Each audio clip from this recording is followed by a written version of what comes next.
जय हिंद साथियों, क्या हाल चाल आप सभी के। आज हम चर्चा करने वाले एक ऐसे मुद्दे पर जो बड़ा इस समय सुर्खियों में, पाकिस्तान ने अफगानिस्तान पर अटैक किया, अफगानिस्तान ने पाकिस्तान पर अटैक किया, पाकिस्तान ने अफगानिस्तान के 200 लोगों को मार दिया, या अफगानिस्तान ने पाकिस्तान के 58 सोल्जर्स मार लिए, 25 जो है उनको कैप्चर कर लिया। ऐसी बहुत सारी कहानियां इस समय चल रही हैं।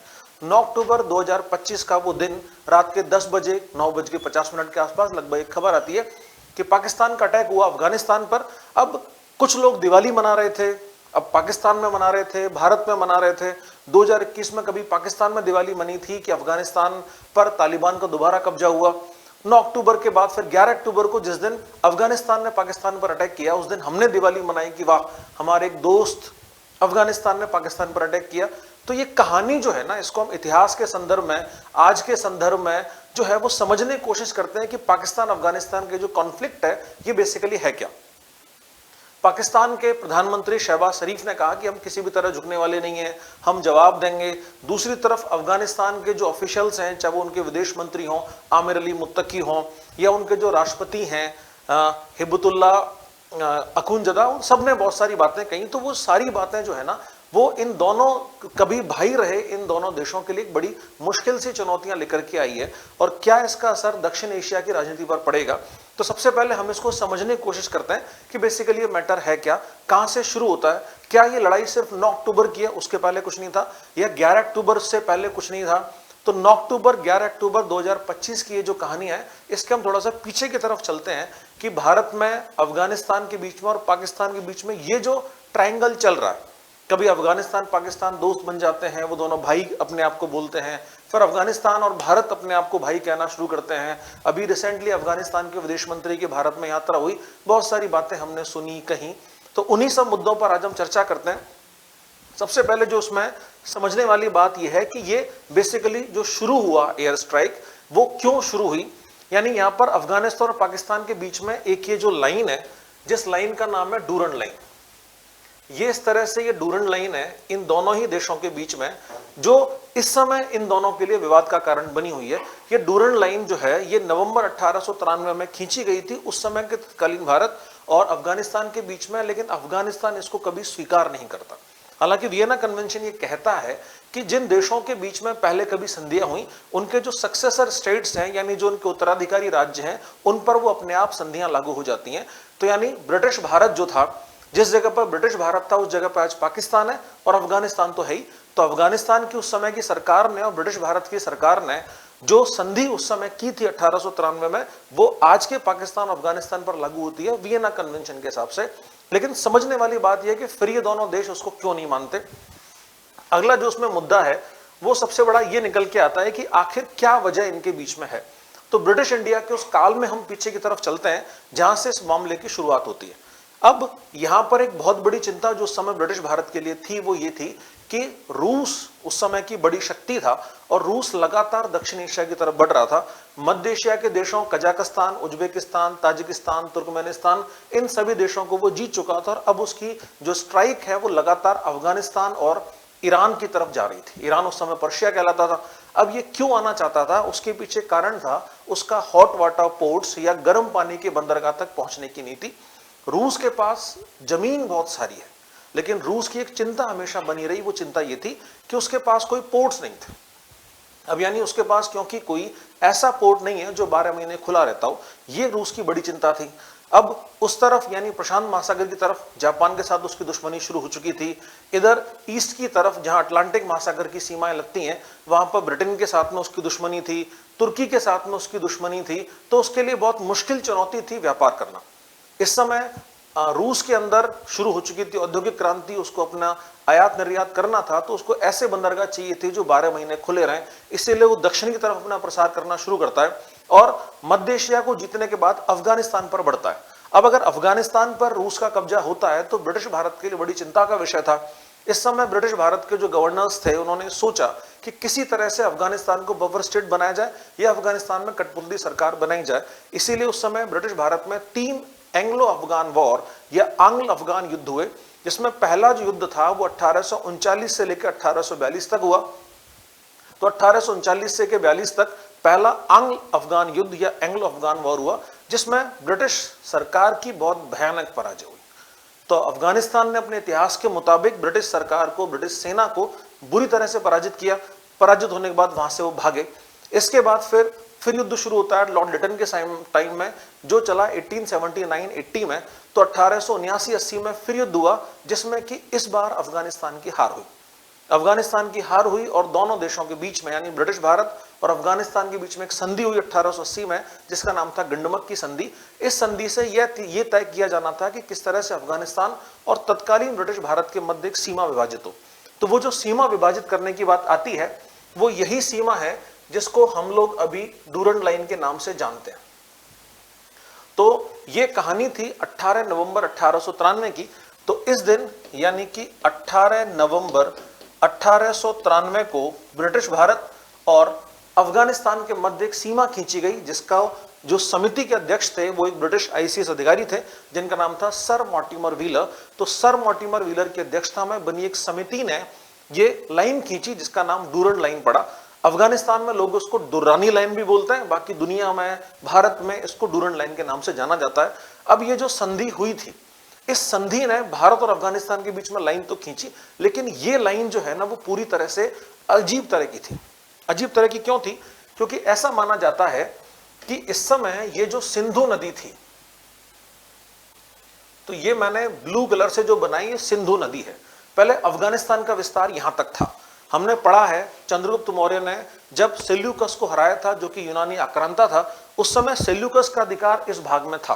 आपने पढ़ा होगा जेड्रोसिया, अराकोसिया, है ना, पेरोपनिसडाई, ये कुछ भाग थे जो सेल्यूकस ने चंद्रगुप्त को दिए थे। और ये वही भाग हैं जो अफगानिस्तान और बलूचिस्तान का जो भाग है, ये वही भाग है जो सेल्यूकस ने चंद्रगुप्त मौर्य को दिया था। तो शायद वहां से ये दोनों भाग भारत में जुड़े। इसके बाद फिर जब कहानी आगे बढ़ी, तो ये दोनों ऐतिहासिक रूप से भारत के हिस्से बने रहे, बलूचिस्तान भी और ये पाकिस्तान का ये वाला भाग जिसको आजकल बोला जाता है खैबर पख्तूनख्वा। तो ब्रिटिश भारत ने बलूचिस्तान के इस भाग को और ये खैबर पख्तूनख्वा का भाग, इन दोनों को ब्रिटिश भारत में शामिल कर लिया और यहां पर यह सीमा बनी। अब ये जो सीमा थी अफगानिस्तान और पाकिस्तान आजकल जहां पर लगती है डूरंड लाइन, ये बेसिकली एक संस्कृति को डिवाइड कर रही थी, जिनका नाम था पश्तून। तो पश्तून या पख्तून के नाम से यहां पर जनजातियां निवास करती थी, जो यूसुफजई, रोशनाई, अफरीदी, ऐसे बहुत सारे कबीले थे जिनको मिलाकर के पख्तून या पश्तून बोला जाता था। पश्तून उनकी लैंग्वेज भी थी। तो बड़े भारी योद्धा हुआ करते थे। अकबर ने औरंगजेब ने इनसे लड़ाई लड़ी, इनको पैसा देकर के चुप भी करवाते थे। तो वो एक अलग कहानी है। तो यहां पर अंग्रेजों ने जो लाइन खींची, वो लाइन अफगानिस्तान के लगभग बीच में खींची गई। उसने ब्रिटिश भारत का क्षेत्र बढ़ा दिया, अफगानिस्तान का क्षेत्र कम कर दिया। कोशिश ब्रिटिश भारत की ये थी इस समय कि किसी तरह से अफगानिस्तान में कठपुतली सरकार बनी रहे, वो सरकार ऐसी हो जो कि हमेशा उनके इशारे पर चले और वो किसी भी स्थिति में सोवियत रूस को अफगानिस्तान के अंदर एंट्री नहीं करने दे। फिर इसके बाद एक युद्ध और होता है प्रथम विश्व युद्ध के तुरंत बाद 1919 में। इस युद्ध में फिर से अफगानिस्तान की सरकार पराजित हुई और इस बार जो संधि हुई, इसका नाम था रावलपिंडी की संधि। 1919 में रावलपिंडी की संधि ने अंतिम रूप से डूरंड लाइन को जो है वो खींचा। यानी आज का जो करंट शेप है, हम अगर देखें तो वो 1919 की रावलपिंडी की संधि से तय हुआ। तो 1880 की गंडमक की संधि और 1919 की रावलपिंडी की संधि, वो दो संधियां थी जिन्होंने की आज की डूरंड लाइन को खींचा। ब्रिटिश भारत और अफगानिस्तान के मध्य संघर्ष लगातार चलता रहा। NWFP जो नॉर्थ वेस्ट फ्रंटियर प्रोविंस है, यानी सिंधु नदी के इधर का ये जो भाग है, ये वाला भाग, इसको बोला करते थे NWFP का हिस्सा। इस नॉर्थ वेस्ट फ्रंटियर प्रोविंस या उत्तरी पश्चिमी सीमांत प्रांत में खुदाई खिदमतगार नाम की एक पार्टी बनी, जिसके अध्यक्ष थे खान अब्दुल गफ्फार खान, जिनको हम लोग सीमांत गांधी या फ्रंटियर गांधी के नाम से जानते हैं। तो खान अब्दुल गफ्फार खान ने राष्ट्रीय आंदोलन में भाग लिया, है ना। गांधीवादी सिद्धांतों से उन्होंने भारत की आजादी में योगदान दिया, बहुत बड़ा उनका योगदान था। लेकिन जब 1947 में पाकिस्तान का विभाजन हुआ, ब्रिटिश भारत का विभाजन हुआ भारत और पाकिस्तान में, तो इन्होंने पुरजोर विरोध किया कि उनको पाकिस्तान में नहीं रहना। वो या तो स्वतंत्र देश चाहते थे या भारत में मिलना चाहते थे। लेकिन परिस्थितियां ऐसी बनी कि जब उनको लगा कि ऐसा नहीं हो पाएगा, तो अंत में उनको पाकिस्तानी सरकार के समक्ष शपथ लेनी पड़ी कि मैं पाकिस्तान का जो है वो राष्ट्रवादी हूं और मैं पाकिस्तान के साथ मिलने को तैयार हूं। ये सब हुआ, लेकिन फिर भी इस सीमा पर शांति स्थापित नहीं हो पाई। इसके बाद 1979 में रूस का अटैक होता है अफगानिस्तान के ऊपर। यहीं से इस अफगानिस्तान नाम के क्षेत्र में फिर से अशांति की शुरुआत होती है। तो 1979 से लेकर के 1989 तक, यानी जब तक कोल्ड वॉर या शीत युद्ध खत्म नहीं हुआ, सोवियत संघ टूट करके रूस नहीं बना, तब तक अफगानिस्तान और रूस के मध्य या सोवियत संघ के मध्य संघर्ष लगातार चलता रहा, लेकिन उसका रिजल्ट कुछ निकला नहीं। जैसे ही ये रूस वहां से निकला, वैसे ही एक और नई समस्या अफगानिस्तान ने झेली, और वो समस्या थी तालिबान की। तालिबान एक स्टूडेंट्स का ग्रुप था। कौन थे ये लोग? स्टूडेंट्स थे। तालिबान का जो सीधा सा अर्थ है वो होता है क्यूरियस या जिज्ञासु, यानी एक छात्र संगठन था। अमेरिका ने कोल्ड वॉर के टाइम में जब वो काउंटर करना चाहता था रशिया को, उस समय उसने तालिबान के जो छात्र थे या जो संगठन था उसको उसने प्रमोट करना शुरू किया, हथियार देना शुरू किया, ट्रेनिंग देना शुरू किया। तालिबान ने निकाल तो दिया सोवियत संघ को, लेकिन एक बड़ी समस्या वो और लेकर के आया कि एक चरमपंथी या कट्टरपंथी या रेडिकल ग्रुप था। इसने अफगानिस्तान में शरिया के कानून, रेडिकलिज्म, इन सबको फैलाने की कोशिश करी। अब अफगानिस्तान एक नई चपेट में आ चुका था, वो था अल कायदा, और उसके बाद फिर ये तालिबान। तालिबान का संस्थापक माना जाता है मोहम्मद मुल्ला उमर को, और अल कायदा का संगठन जो था उसका संस्थापक था ओसामा बिन लादेन। इन दोनों की जुगलबंदी हुई। Osama bin Laden basically Saudi Arab का रहने वाला था, वो भाग करके अफगानिस्तान में आया। फिर उसके बाद वो 9/11 की घटना हम सब जानते हैं। 2001 में अल कायदा और तालिबान दोनों ने मिलकर के अमेरिका में वो जो WTO के टावर्स थे उनको उड़ाया। इसके बाद अमेरिका ने 2001 में अटैक किया, अल कायदा को भागना पड़ा, उसने तालिबान को खत्म करने की कोशिश करी। फिर ओसामा बिन लादेन अफगानिस्तान से गायब होता है, वो वहां से निकल गया। अब वो निकल के किस जगह पर गया? वो निकल के जिस जगह पर गया वो यही जगह है जिसको बोला जाता है खैबर पख्तूनख्वा। इसका एक और एरिया था जिसका नाम था फाटा, यानी फेडरली एडमिनिस्ट्रेटेड ट्राइबल एरिया। तो यहां ये जो अफगानिस्तान और पाकिस्तान की सीमा जहां पर लगती है, उस जगह पर दो राज्य हैं, जिनमें से एक राज्य का नाम तो है इस जगह पर खैबर पख्तूनख्वा, या जिसको केपी बोला जाता है, और इधर का जो राज्य है ये वाला है बलूचिस्तान। तो बलूचिस्तान और खैबर पख्तूनख्वा, इन दोनों राज्यों से ये लगी हुई जो डूरन लाइन थी, इस डूरन लाइन पर इस जगह पर फाटा का नाम से एक छोटा सा एरिया था, फेडरली एडमिनिस्ट्रेटेड ट्राइबल एरिया। वहां ओसामा बिन लादेन शरण लेता है। वहां से बाद में फिर अमेरिकी सेना उसको पकड़ती है, सील कमांडोज ने उसको पकड़ा। अब वो कहां गया पता नहीं, हम नहीं जानते कि उनके साथ क्या हुआ, उसके साथ क्या हुआ। वो वहां से खत्म हुआ। इसके बाद अमेरिका के दबाव में पाकिस्तानी सेना ने, सरकार ने ऑपरेशंस चलाए, और ये जो भाग था फाटा वाला या खैबर पख्तूनख्वा राज्य का हिस्सा, इसमें उसने आतंकवादियों को खत्म करने की कोशिश करी। तो पाकिस्तान में भी तालिबान का गठन होता है और उधर अफगानिस्तान में भी तालिबान का गठन होता है। तो एक साथ दो तालिबान बनते हैं, पाकिस्तानी तालिबान और अफगानिस्तानी तालिबान। फाइनली जो है वो तालिबान वहां से खत्म हुआ अफगानिस्तान से, और उसके बाद वहां पर अमेरिका ने एक लोकतांत्रिक सरकार बनाने की कोशिश करी। ठीक है, तो वो जो सरकार थी वो ज्यादा कुछ नहीं कर पाई, लगातार संघर्ष चलते रहे। अमेरिका को इस समय काउंटर कर रहा था तालिबान। लगातार लड़ाइयों के बाद में 2021 में यहां से भागना पड़ा अफगानिस्तान से अमेरिका को। अमेरिका चला गया। उधर पीछे की तरफ एक और कहानी यहां पर जन्म ले रही थी, वो थी इसी केपी के यानी खैबर पख्तूनख्वा वाले हिस्से में या फाटा वाले भाग में। इस जगह पर एक संगठन बनना शुरू होता है जिसका नाम था तहरीक-ए-तालिबान पाकिस्तान, यानी TTP। तो TTP नाम का जो संगठन था, इसकी स्थापना हुई थी 2007 में। तो 2007 में बैतुल्ला महसूद नामक एक आतंकवादी ने, जो उस समय के कुछ क्रांतिकारी आतंकवादी संगठन थे, उन सबको इकट्ठा करके एक संगठन बनाया जिसका नाम रखा तहरीक-ए-तालिबान पाकिस्तान। इस संगठन का जब उद्देश्य की बात करते हैं तो उसका एक सबसे पहला उद्देश्य था कि पाकिस्तान में शरिया कानून लागू करना है।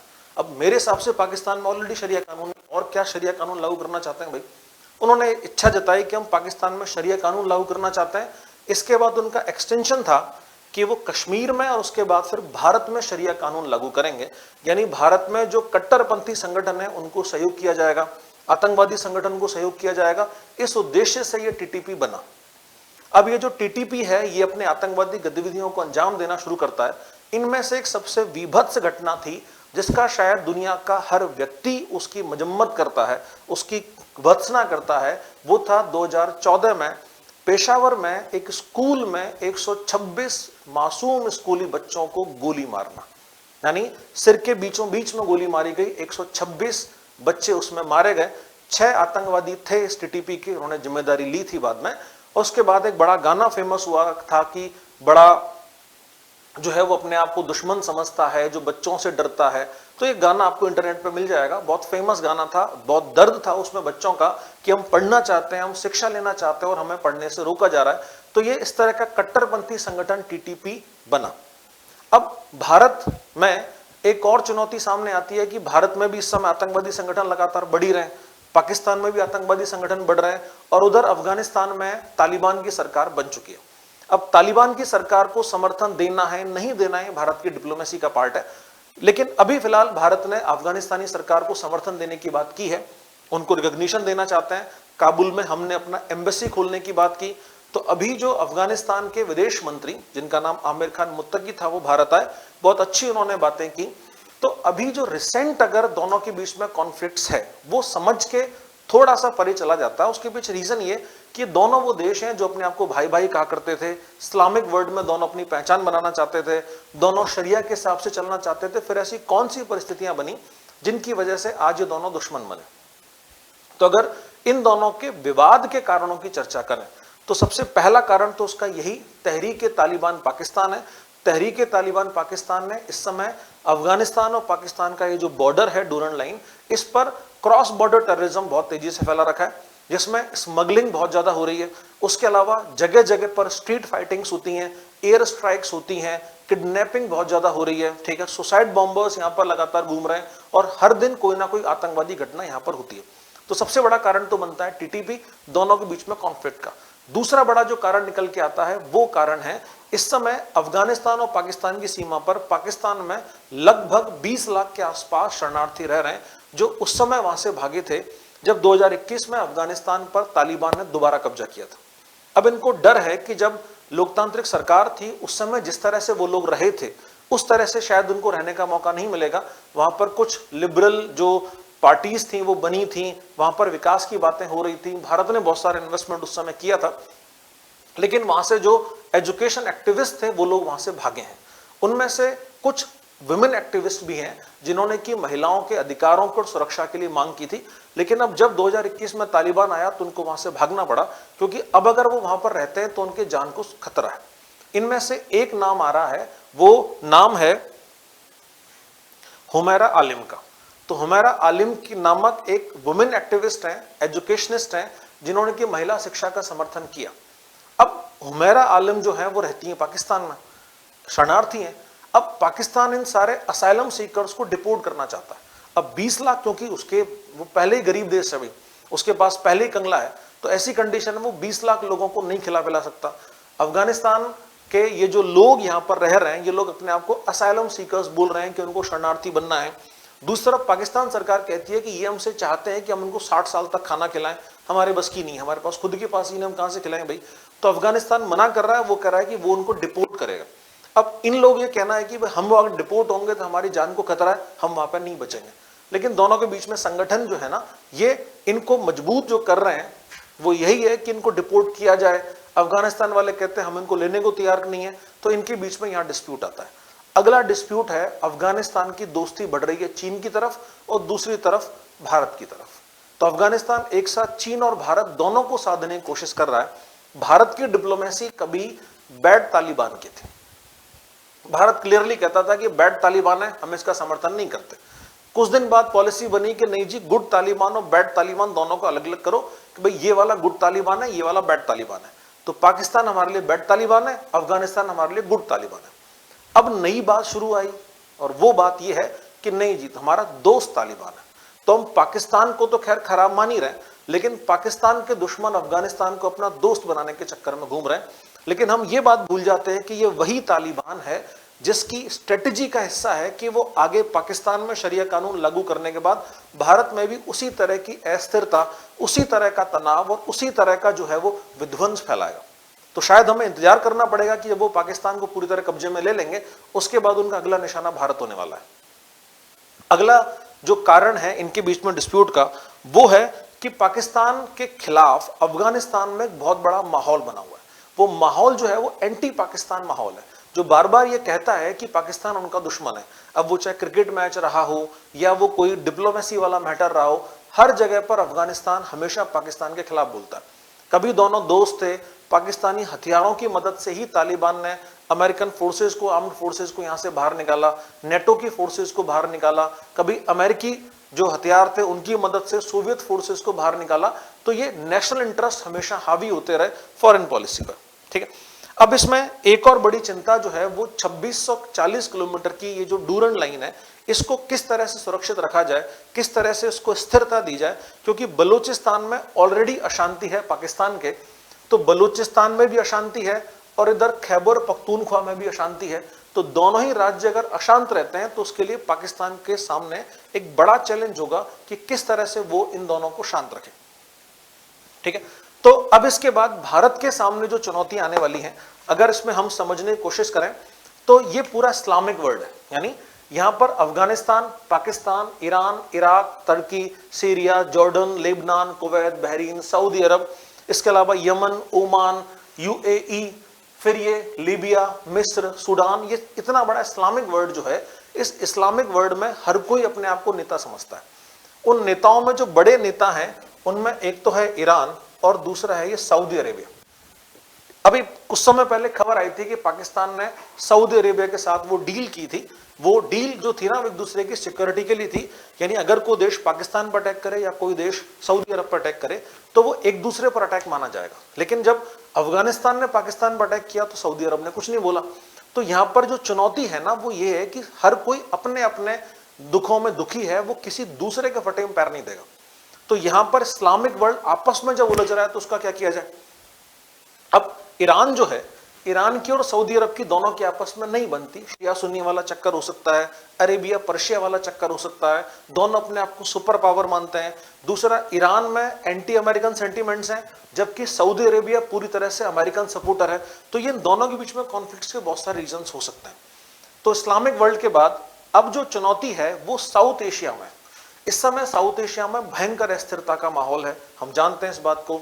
कुछ समय पहले बांग्लादेश में हुआ है ना, फिर ये श्रीलंका में भी हुआ, नेपाल में भी हुआ, अब अफगानिस्तान में भी है, पाकिस्तान में भी है। तो जिस तरह का डिस्प्यूट चल रहा है वो उस पूरे देश के जियोपॉलिटिकल हिस्से को खत्म करने वाला है, यानी इन सब देशों में अस्थिरता पैदा करने वाला है। उसकी वजह से जो लोकतांत्रिक है, जो जमहूरियत है, उसको बड़ा नुकसान होगा। तो ऐसी स्थिति में भारत के सामने एक बड़ी चुनौती हमेशा रहेगी कि वो किस तरह से अपने देश के साथ में एक सामंजस्य बिठा सके और किसी भी तरह से कोई भी अस्थिरता भारत की सरजमी तक या भारत के किसी भी सीमा तक नहीं पहुंचे। इसलिए भारत को चारों तरफ से यहां पर सतर्क रहने की आवश्यकता है। तहरीक तालिबान पाकिस्तान या तालिबान या फिर कोई भी आतंकवादी संगठन किसी भी तरह से भारत का दोस्त नहीं हो सकता। भारत जो है वो लोकतंत्र का समर्थन करता है, भारत उदारवाद का समर्थन करता है, हम प्रगतिशीलता का समर्थन करते हैं। हम किसी भी तरह से किसी भी रेडिकलनेस का समर्थन नहीं कर सकते। हम धर्मनिरपेक्ष देश हैं जहां पर सभी धर्मों को बराबर का आदर दिया जाता है, सभी धर्मों को एक साथ प्रोग्रेस करने की, एक साथ फलने फूलने और खिलने की यहां पर सभी को मौके मिलते हैं। इसलिए हम किसी भी कंडीशन में ये नहीं कह सकते कि वो जो तालिबान, तहरीक तालिबान पाकिस्तान पर अटैक कर रहा है तो वो भारत के लिए फायदा नहीं, वो अल्टीमेटली भारत का नुकसान है, क्योंकि उनके टारगेट में भारत भी शामिल है। यानी जिस दिन वो पाकिस्तान पर कब्जा करेंगे उस दिन अगला निशाना उनका भारत रहने वाला है। अब यहां पर हम अपनी बात को समाप्त करते हैं और दिवाली की खुशियों के साथ, दिवाली जो है वो उत्कर्ष की दिवाली, खुशियों वाली, इसी के साथ हम एक खुशखबरी, एक सूचना आपके सामने शेयर करेंगे कि इस समय उत्कर्ष ऐप के जितने भी कोर्सेज हैं आरएस के, उन सभी पर आपको 90% तक की छूट मिलती है। उसके साथ एक्स्ट्रा 13% का ऑफ भी मिलता है। फिर ये कोर्स वैलिडिटी जो है इसको बढ़ाया गया है, एग्जाम तक आपकी वैलिडिटी रहेगी, जो भी एग्जाम आप दे रहे हैं उसकी। तो इस तरह से अगर फाइनल सिलेक्शन अगर आप नहीं कर पाते हैं तो 100% तक फीस वापस हो सकती है। इस तरह के कुछ ऑफर्स इस समय हम लाए हैं। तो दिवाली की खुशियों का लाभ दोगुना कीजिए, मनाइए उत्कर्ष के साथ दिवाली। Thank you, bye.